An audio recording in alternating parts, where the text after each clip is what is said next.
Hello guys, അപ്പം ഇന്ന് എൻ്റെ ബർത്ത്ഡേ ആണ്. എന്താ പറയുക, വീട്ടിലൊന്നും ആഘോഷിക്കാൻ പറ്റാത്ത ബർത്ത്ഡേ ആണ്. ആദ്യമായിട്ടാന്ന് പറയാം ഇങ്ങനെ ഒറ്റയ്ക്ക്. അതല്ലെങ്കിൽ നാട്ടിലേക്ക് ലീവ് എടുത്ത് പോകാറുണ്ട്. ട്രിവാൻഡ്രത്തായിരുന്നപ്പോഴും എറണാകുളത്തായിരുന്നപ്പോഴും ഒക്കെ ലീവ് എടുത്ത് വീട്ടിൽ പോകാറുണ്ട്.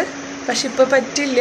ശനി ഞായറുമാണ്, പക്ഷെ എന്നാലും പോയി വരാൻ പറ്റില്ല. കഴിഞ്ഞ ആഴ്ച പോയിട്ടേ ഉള്ളൂ. അപ്പോൾ ഇവിടെ ബാംഗ്ലൂർ ആദ്യമായിട്ടാണ്. പുതിയ ഫ്രണ്ട്സൊക്കെയാണ്. ഇന്നത്തെ ബർത്ത്ഡേ വിശേഷങ്ങൾ എങ്ങനെയുണ്ടെന്ന് നോക്കാം. ബർത്ത്ഡേ ആയിട്ട് ഇവിടെ ഉള്ള എൻ്റെ 2 ഫ്രണ്ട്സ് താഴത്തെ മുറിയിലേക്ക് വരാൻ പറഞ്ഞിട്ട് വിളിച്ചിട്ടുണ്ട്. അങ്ങോട്ട് പോവാണ്. പക്ഷെ ഭയങ്കര ഇരുട്ടാണ് കേട്ടോ. Oh my God, oh my God. Delu Delu, you are our Delu. അങ്ങനെ ബർത്ത്ഡേ കേക്ക് കെട്ടി ബോധിച്ചു. Happy birthday to you, happy birthday to you, happy birthday, happy birthday, happy birthday Deluji. Deluji, dear Delu, tell dear Delu. DD, DD LJ, no only DD. Cake operation കൊടുത്തിട്ട്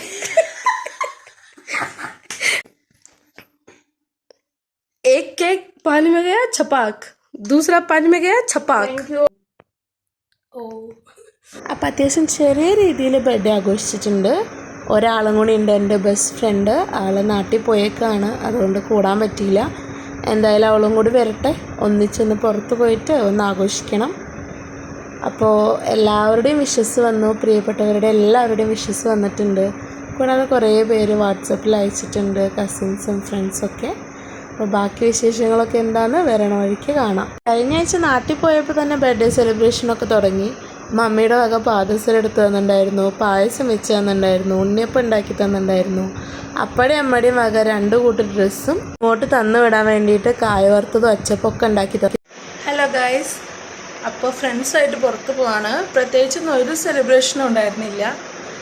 tomato rice വെച്ച് കഴിച്ചു ഉച്ചയ്ക്ക്. സ്പെഷ്യലായിട്ട് food പോലും ഇല്ല. അപ്പോൾ ജസ്റ്റ് വൈകിട്ടിരിക്കുന്ന കാരണം ഇവിടെ അടുത്ത് മല്ലേശ്വരം എന്ന് പറഞ്ഞൊരു മാർക്കറ്റ് ഉണ്ട്. എൻ്റെ ഫ്രണ്ട്സ് 2 പേരും ഒഡീഷയിൽ നിന്നാണ് വന്നിട്ടുള്ളത്, ഒറിയ. അപ്പോൾ ഒരാൾ നാട്ടിൽ പോവാണ്. അവർ വർഷത്തിലൊരിക്കലേ പോവുള്ളൂ, 1 മാസത്തേക്ക്. അപ്പോൾ അവളങ്ങനെ നാട്ടിൽ പോകണ കാരണം കുറച്ച് ഷോപ്പിങ്ങും കാര്യങ്ങളൊക്കെ ഉണ്ട്. അപ്പോൾ ഞങ്ങൾ 4 പേരിൽ ഇന്ന് 3 പേരേ ഇവിടെ ഉള്ളൂ. ഒരാൾ നാട്ടിൽ പോയേക്കാണ്. സോ ഞങ്ങൾ 3 പേരും കൂടി പുറത്ത് പോവാണ്. ഷോപ്പിങ്ങൊക്കെ ചെയ്ത് ഫുഡൊക്കെ കഴിച്ച് തിരിച്ചു വരാം. അപ്പം നമ്മൾ നടന്നിട്ടാണ് പോയത്. ഒരു 10-20 മിനിറ്റ് നടക്കാനുണ്ട്. ആദ്യം തന്നെ ചെരുപ്പ് വാങ്ങിക്കാനാണ് കയറിയത്. കുറേ കളക്ഷനൊക്കെ ഉണ്ടായിരുന്നു, വലിയ സൈസും ഉണ്ടായിരുന്നു. സാധാരണ ജോബിച്ചനും ഏട്ടനൊക്കെ ചെരുപ്പ് വാങ്ങിക്കാൻ പോയാൽ ഏറ്റവും വലിയ സൈസാണ് വേണ്ട. അവരൊക്കെ 6 അടിയിലേ മേലെയുള്ളവരാണല്ലോ. അപ്പോൾ അത്യാവശ്യം വലിയ സൈസുള്ള ചെരുപ്പുകളൊക്കെ ഉണ്ടായിരുന്നു. സോ ആൾ വന്നിട്ട് വേണം മേടിക്കാനെന്ന് വിചാരിച്ചു. പിന്നെ എനിക്കും ജസ്റ്റ് കുറച്ചൊക്കെ നോക്കി വെച്ചു. വാങ്ങിച്ചില്ല, കാരണം ഇപ്പം എൻ്റെ ആവശ്യമില്ല. അവൾ നോക്കി കഴിയുന്നവരെ നമ്മളിങ്ങനെ ജസ്റ്റ് ടൈം സ്പെൻഡ് ചെയ്തു എന്ന് മാത്രം.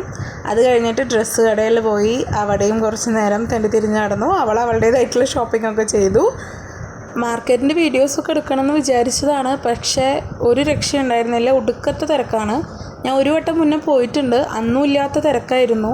പൂക്കളായിക്കോട്ടെ, പച്ചക്കറി ആയിക്കോട്ടെ, ഡ്രസ്സിൻ്റെ ഒക്കെ ഫുട്പാത്തിലാണ്.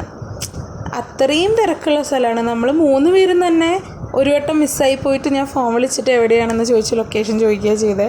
അത്രയും തിരക്കായിരുന്നു.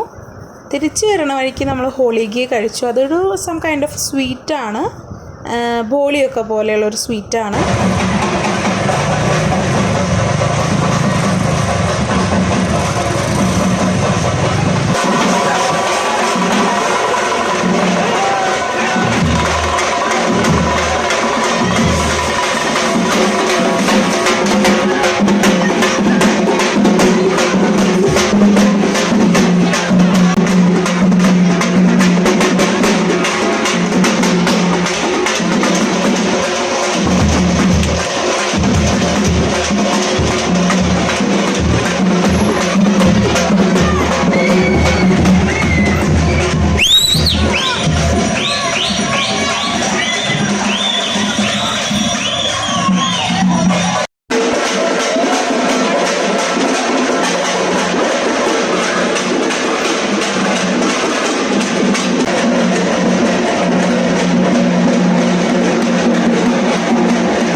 ഇവിടെ അടുത്തെത്താറായപ്പോഴാണ് എന്തോ ഒരു ഫങ്ഷൻ നടക്കുന്നത് കണ്ടേ.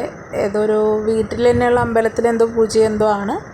അപ്പോൾ അത് കുറച്ച് കഴിഞ്ഞിട്ട് നമ്മുടെ ഹോസ്റ്റലിൻ്റെ അത് കൂടെ പോവുകയും ചെയ്തു. ഇത് ഞാൻ ജോബിസിന് വേണ്ടി വാങ്ങിച്ചതാണേ, ഡിഫൻഡർ. അതിൻ്റെ ചെറിയ മിനിയേച്ചർ വേർഷനാണ്. അപ്പോൾ അത് കാണിച്ചു കൊടുക്കാൻ വേണ്ടി വീഡിയോ എടുത്തതാണ്. പിന്നെ ആങ്ങളെയായാലും കെട്ടിയവനായാലും വണ്ടിപ്രാന്തന്മാരായ കാരണം സ്വാഭാവികമായിട്ടും അവരുടെ കൂടെ നടന്നിട്ട് എനിക്കും ഏട്ടൻ്റെ വൈഫിനും ചെറിയ വണ്ടിപ്രാന്ത് കിട്ടിയിട്ടുണ്ട്. അങ്ങനെ ഈ ദിവസവും കഴിഞ്ഞു പോയി. ഇനി അടുത്ത വർഷത്തെ ബർത്ത്ഡേക്ക് വേണ്ടി കാത്തിരിക്കാം.